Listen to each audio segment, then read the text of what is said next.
You're right, all. So, quite a difficult video to make this. Charlie Veitch, I'm a massive fan of his, and I was watching his video earlier. You know, I've been in this game for sort of 10 years, I reckon now, of watching YouTubers, if not a little bit longer.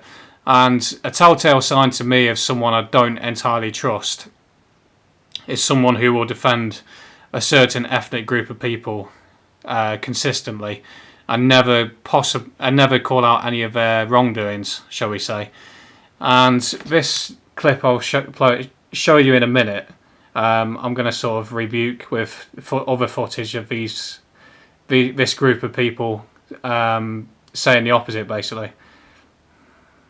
Just drive along the pavement, it'll be fine. Not this Nobody bit. cares. It's only Blackburn. Around the world, far-left forces have empowered the majority world population, which is mostly, brown and black people. They've been empowered by left-wing communist propaganda to see whites as a disease, as parasites, as undeserving demons that have stolen all the magical lands, all the magical resources, and I'll pause there. Now, if I go over to Mr. Noel Ingerteeth, who is a member of a certain tribe, they have sounds a bit like Scooby-Doo's. We'll say that. Not a culture. It's not a religion. It's not a language. It's simply an oppressive social category. Blackness is an identity that can be plausibly argued. Black studies is the study of a people that has formed itself in resistance to its oppression. The task is to... So, in his own words, bear in mind these people have obviously poisoned the academic system, along with every other institution, has to be said. They've sort of like an octopus with its tentacles managed to get themselves into every position and kind of strangle it, whether it be the military, the police force, and so on. So, going on about... basically what I'm saying is, who's wound up the black and brown people through academics? Well, in his own words, this is one of them talking about it here. And also, he's going on about communists. Who's the founder of communism? What demographic it is? Can you pinpoint onto the foundations of that political ideology? Obviously, you can see what I'm getting at just in front of me. I've got so many tabs here to keep. I'm trying to do this in one take. I'm not a professional YouTuber. I'm just making my point. Magical weapons, and I hate to say this, but we've been lumped in as white people with the Jews. The Jews are a global, teeny tiny minority. They are indeed. They are a tiny minority. However, if I can find one of the greatest... So I was watching this 10 years ago when I started to wake up to the realities of World War II, and obviously when you realise the truth about World War II, who was actually the good guys, who was actually fighting for our future, who knew what the future was going to become, you realise everything else kind of fits into place. But this is what these gatekeepers do. They keep that narrative of World War II mainstream, essentially, what the narrative we've been told, the way we've been told about all the wars in recent years, Iraq, Libya, Syria. It's the same narrative in Russia even now, some tyrannical dictator. In reality, these people have got their country sorted and swept up, and they don't need any of our intervention. It's our own jealousy that kind of gets us involved in these wars, because they want the whole world to be a complete mess, like the UK is becoming now. But anyway, this is a short clip from the funny moustache man, the man who fought the bank, that shows which demographic controls most of the banks, as a teeny tiny minority, as Charlie Veitch says. Get this sound on. Demokratie. Das heißt also, die Existenz dieser paar hundert gigantischen Kapitalisten, die im Besitz ihrer ganzen Aktien sind und die letzten Endes damit diese Völker ausrücken, die breite Masse interessiert für diesen Gericht. Yeah, I think you can tell I'm saying that. And talking of this teeny tiny minority, I'll go back to Mr. Veitch when he's talking about a slightly larger minority. Whites are a global minority, a large group, still under 1 billion. There's more Indians than there are white people. One nation has more people than there are globally white people. And for all the right-wing people, still got an issue with Jewish people and... Yeah, I have, to be fair, because of what I've just showed you there is one example. But anyway, going back to this small minority of people who have a bigger issue with a slightly larger minority of people. Bring this minority together in such a way that it makes it impossible for the legacy of whiteness to continue to reproduce itself. I'll finish that sentence for you, even though you're probably in hell now. And going on about, so Mr. Veitch going on about right-wing people having a problem with people from the tribe. Well, there's a reason behind that. She believes the current wave of anti-Semitism in Sweden will pass, and that Jews have an important role to play in a country undergoing profound change. I think there's a resurgence of anti-Semitism because at this point in time, Europe has not yet learned how to be multicultural. And I think we're going to be part of the throes of that transformation, which must take place. Europe is not going to be the monolithic societies that they once were in the last century. Jews are going to be at the center of that. It's a huge transformation for Europe to make. They are now going into a multicultural mode, and Jews will be resented because of our leading role. But without that leading role and without that transformation, Europe will not survive. Europe will not survive. Fucking hell, what planet is... I don't know. I don't know. This kind of like ancient irrational envy that you have. White people blaming Jews is exactly the same as brown people blaming whites. You're looking for a scapegoat. You're looking for a coping mechanism for the fact that you do not want to invest the hard work and dedication and risk necessary to succeed in your own life. Rubbish. I can assure you, physically, I've put more hard work into my life than someone from the tribe who's heavily involved in banking. You know, and obviously these people sit at the top of most banking industries, and you'll find it's mainly Europeans that will do most of the work below them.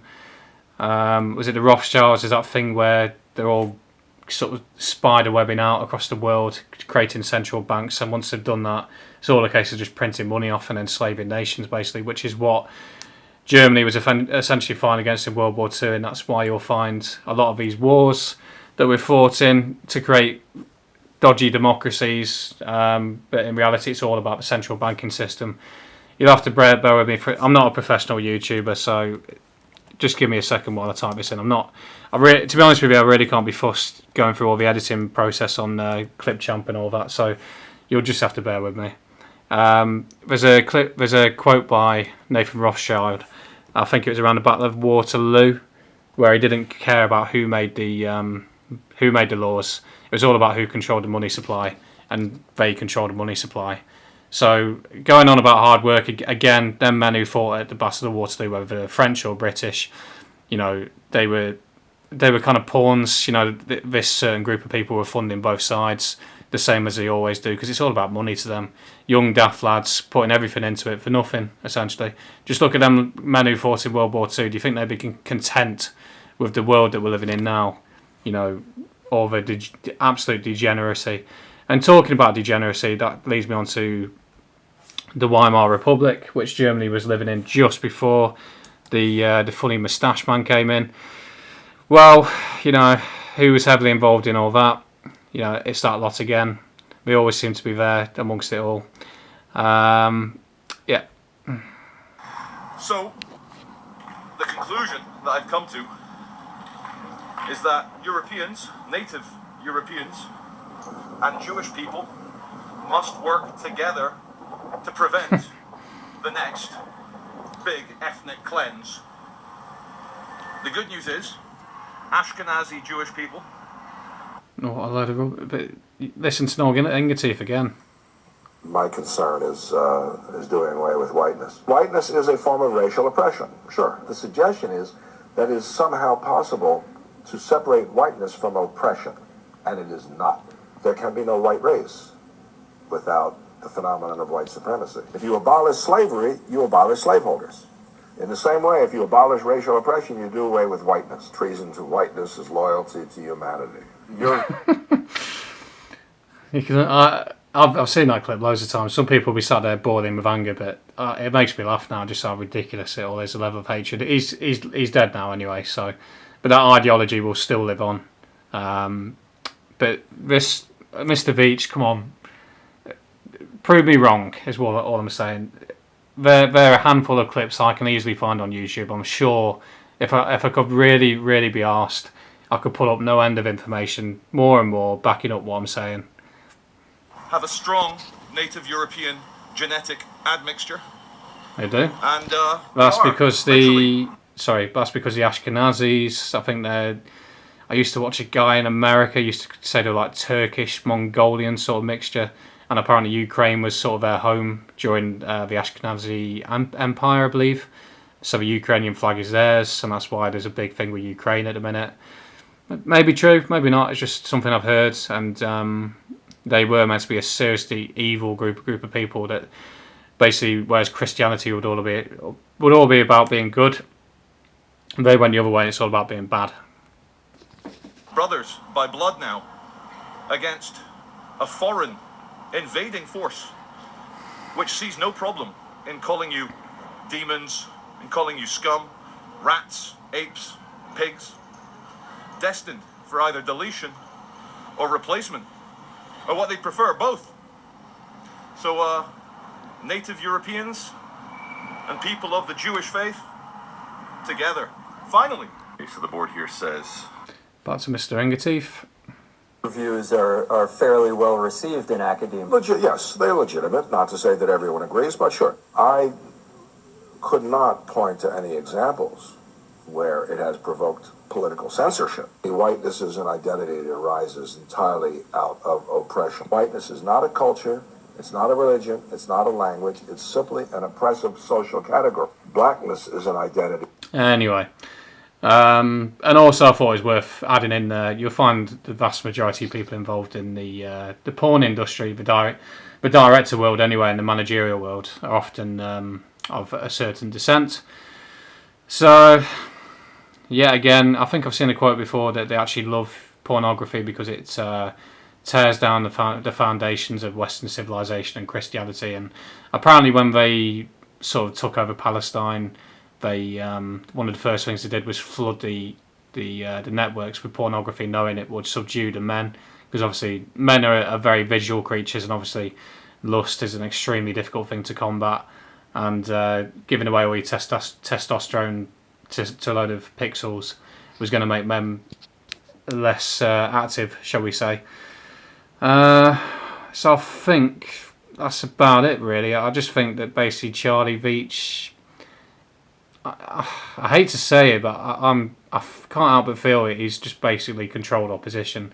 He's not genuine, I don't think, but he's an extremely important guy. And considering he's on the streets every day, same as Billy Moore, and I actually prefer Charlie, to be honest, out of the two, because with Billy he goes around being friendly with everyone, but at least Charlie kind of has a stance on things. And the Palestine demos are an absolute pain in the arse. So if he goes against them, I can't really disagree with that either, because that shouldn't belong in this country.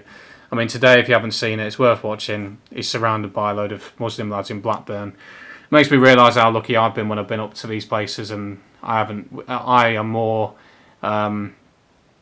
what's the word? More conspicuous, is that right? Yeah, more conspicuous than Mr. Veitch, because he's just walking around with an iPhone. I walk around with a big SLR camera, and also the tattoos give away what I used to do for a job, and it wouldn't go down too well with these guys. So he is very much boots on the ground. He gives the truth of what's going on in towns and cities, and 99% is accurate on what he's saying. But it's just what should we call it? The Scooby Doos. This big obsession he's got with the Scooby Doos that really leads me to question who he really is, shall we say? One last thing I'll comment on as well. Talking about communism and the what should I call it? Yeah, the Holocaust. Well, you've never mentioned the Holodomor, have you? You do mention gulags and Stalin, and I'm sure you probably mentioned Chairman Mao, etc. But don't never forget who was the founders of all this ideology. But it's also creeping in to this day. Who was the founders of all this? Trotsky, Lenin, Stalin. They've all got a certain mixture inside them, and the Holodomor, if you didn't know, well, I'll leave you to go and find it. But basically, Ukraine, funnily enough, the Ashkanazi thing, and Apparently, they've got a serious hatred for Russians and Ukrainians, but I think they've just got a genuine hatred for people of white European descent. Because what's the old saying about the fish rots from the head down? Well, if the head belongs to a certain demographic, then obviously that's it, and it's kind of taken over the world and sort of rotted the rest of the world. Also, you've got to remember, what was it called? The Turner Diaries. I haven't read it yet. It's been banned in America, but basically it was talking about how America was turned into a dangerous third world hellhole via mass immigration and basically provoking the African communities to violence against the European communities. And essentially, this group of people were the brains behind it, and the Africans were the brawn. And I think George Soros himself even said, that they know the African community is the easiest one to wind up. And let's face it, they are big, strong lads, a lot of them, like Anthony Joshua and Francis Ngannou, people like that coming at you. But if you wind that a lot up, and you see what happens to towns and cities, they get burnt to the ground. But anyway, just a few thoughts. So Charlie Veitch, if he happens to come across this irrelevant little YouTuber with barely 2,000 subscribers, well, answer me question, if you can. Are you controlled opposition? What's your big obsession with the Scooby Doos? And why don't you ever call them out for some of the things that they've done? The bad stuff as well. So I don't know. I don't know. Maybe I'm wrong. So if I am, correct me, and I think I'll leave it there. Cheers.